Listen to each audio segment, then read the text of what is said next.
दोस्तों, इस समय सोशल मीडिया पर एक अलग ही बहस चल रही है कि आखिर क्या वजह है जो कपिल शर्मा का शो फ्लॉप हो रहा है। बहुत सारे लोगों का ये भी कहना है कि कपिल ने बहुत सारे अपने साथी कलाकारों के करियर को बुरी तरह उजाड़ दिया। बात करें उपासना सिंह की, जो कि बुआ जी का रोल करती थीं, वो भी नदारद हैं। अली असगर जो दादी बनते थे वो नदारद हैं। सुमोना जो कपिल की वाइफ का रोल करती थीं वो गायब हैं। और कपिल के बचपन के दोस्त और उनके शो में नौकर का किरदार करने वाले चंदन वो भी गायब हैं।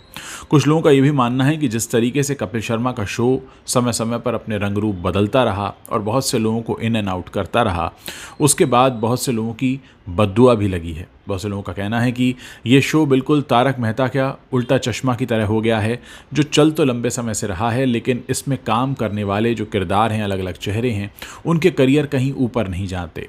आप अगर तारक मेहता का उल्टा चश्मा का उदाहरण लें तो ये शो अपने आप में ऐसा है कि बहुत लंबे समय से चल रहा है, लेकिन ये भी बात सब लोग जानते हैं कि इस शो में काम करने वाले जो चेहरे हैं वो अपने करियर में कहीं आगे नहीं बढ़ पाते। ठीक वैसा ही कपिल के शो के साथ भी हो रहा है। कपिल का शो भी कॉमेडी है, लंबे समय से चल रहा है, चैनल बदलते रहे हैं, स्वरूप बदलते रहे हैं, आने वाले जाने वाले बहुत सारे ऐसे चेहरे हैं जो पहले इसमें दिखते थे फिर नहीं दिखते। लेकिन कपिल के अलावा अगर आप देखें तो इस शो में काम करने वाले किसी भी एक्टर का करियर नहीं बना है, यानी उसकी पहचान कपिल के शो तक ही सीमित होकर रह जाती है। ठीक ऐसा ही तारक मेहता का उल्टा चश्मा के साथ भी है। तो बहुत सारे लोगों का कहना है कि क्या ये कपिल के शो को मिला हुआ श्राप है, क्या ये कपिल के शो को मिली हुई हाय है, बद्दुआ है, जिसकी वजह से ये हाल हो रहा है।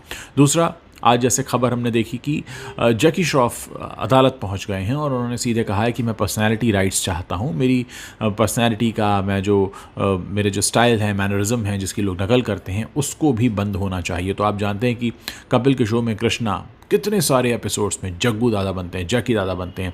टांगों को चौड़ा कर बैठना और उनकी तरह से कॉलर ऊपर करके टेढ़े होकर चलना, ये तमाम चीज़ें हैं जो कृष्णा करते रहते हैं। तो अब लोग ये भी जानना चाहते हैं कि इस तरीके के एक्शन के बाद क्या कृष्णा ये सब नहीं कर पाएंगे, क्योंकि जाहिर है कृष्णा जैकी श्रॉफ की जो नकल करते हैं, जो एक्टिंग उतारते हैं, वो कमर्शियल इस्तेमाल के लिए होती है, यानी वो उनकी नकल करके उस शो में काम करते हैं, उसका वो पैसा लेते हैं। तो क्या जैकी श्रॉफ का ये जो पर्सनैलिटी राइट्स वाला मामला है ये अब सीधे कृष्णा पर भी लागू होगा? तो ये तमाम बातें जो इस समय की जा रही हैं कपिल के शो के बारे में। अब मैं आपसे जानना चाहता हूँ कि क्या आपको लगता है कि कपिल के शो में जो कई सारे चेहरे आए, कुछ को रोक दिया गया, कुछ को भुला दिया गया, क्या ये सही तरीका है? दूसरा, क्या कपिल के शो को ऐसे लोगों की बद्दुआ लगी है?